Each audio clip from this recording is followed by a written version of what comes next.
امت مسلمہ کے اتحاد کی بات ہوتی ہے تو طاغوتی طاقتیں حرکت میں آتی ہیں. کہیں شاہ فیصل شہید ہوگا، کہیں صدام حسین کو عید الاضحیٰ کے دن پھانسی دینے کا کیا مطلب تھا کہ جب تک ہمارے ساتھ تھے تو تم صدر تھے، جب تم نے اسلام کی بات کی اب دیکھ لو اپنی حالت. میسج امت مسلمہ کو کاش ہم سمجھ سکے کہ ہمارے ساتھ ہوتا کیا رہا ہے. 12 بچوں کی تعلیمی محفل میں واپس اسی پروگرام کی طرف آتا ہوں. میں بچوں کو یہ کہنا چاہتا ہوں، آخری 2 باتیں کر کے اجازت دوں گا.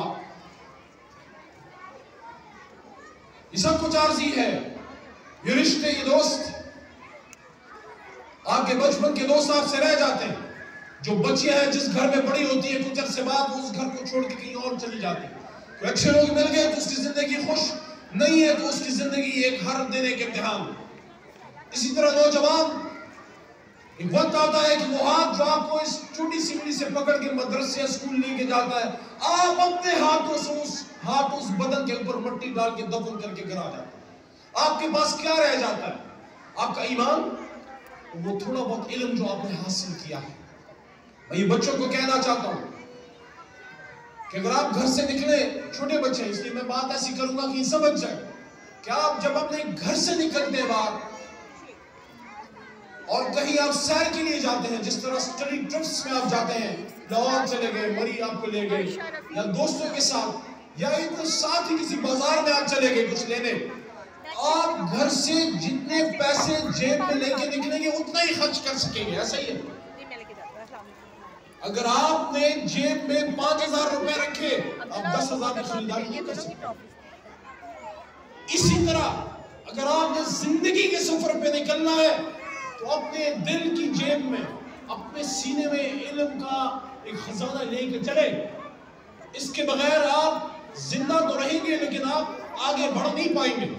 اگر آپ نے زندگی میں ترقی کرنی ہے تو جتنی آپ ابھی محنت کریں گے یہ وہ علم کا پیسہ ہے، یہ وہ دولت ہے جو آپ کو آج کے بعد کام آتی جائے گی. اور ایک اور بات بھی حضور صلی اللہ علیہ وسلم نے فرمایا تھا کہ seek knowledge from cradle to the grave.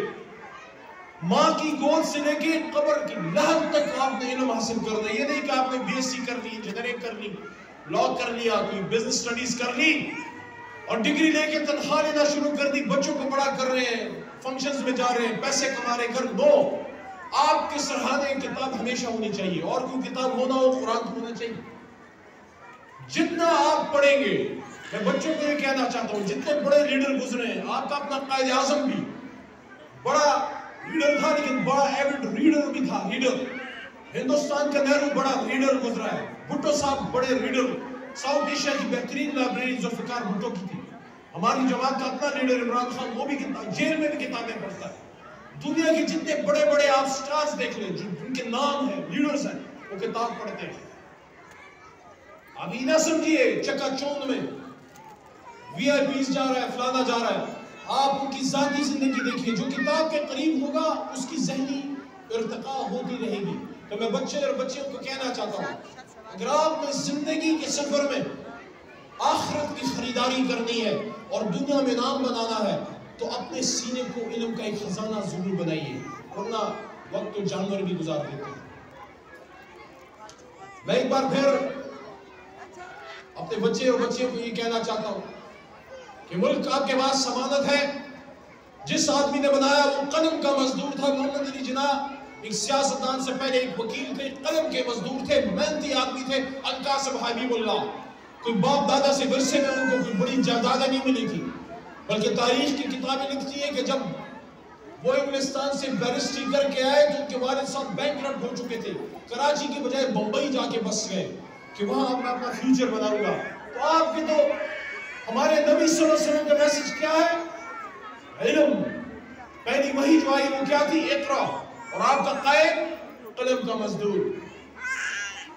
انشاءاللہ مجھے توقع ہے کہ جو اقرا اسکول انسٹیٹیوشنز اور بھی آپ کے ہیں اور جو دینی طریقے سے ہمارے بچوں کی ترویج کرتے ہیں، تعلیم کرتے ہیں، یہی ہمارا اثاثہ ہے.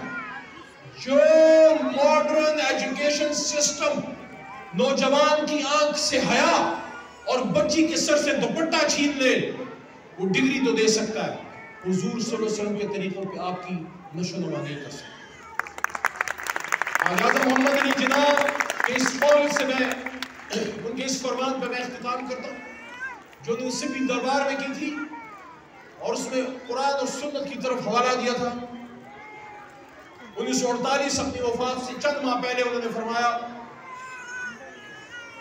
It is my firm belief that our true salvation lies in following the golden rules of conduct set for us by the great lawgiver of Islam, Muhammad sallallahu alaihi wasallam. Let us lay the foundations of our democracy on true Islamic principles of social and economic justice.